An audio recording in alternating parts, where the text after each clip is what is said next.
Nabukasan, halos hindi nakatulog si Remy. Namumutla siya sa harap ng salamin na parang isang linggong walang tulog. Pero imbes na umalis, may kung anong humihila sa kanya para manatili.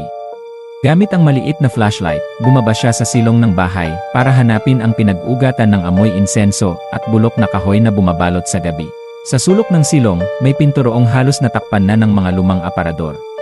Nilit niya itong buksan. Nang tuluyang bumigay, bumungad sa kanya ang isang lihim na silid. Nandoon ang altar. Sa gitna nito, may luma at maalikabok na rebulto ng isang babaeng nakapikit. May hawak na krus, pero ang katawan ay baluktot. Parang pinaghalo ang banal at kasumpa-sumpa.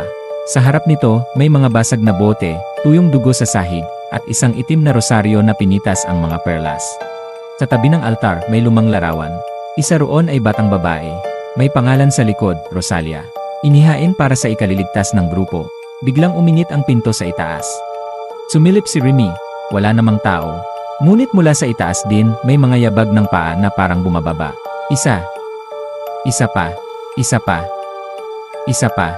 Lumapit siya sa pinto ng silid at sinarado ito ng dahan-dahan.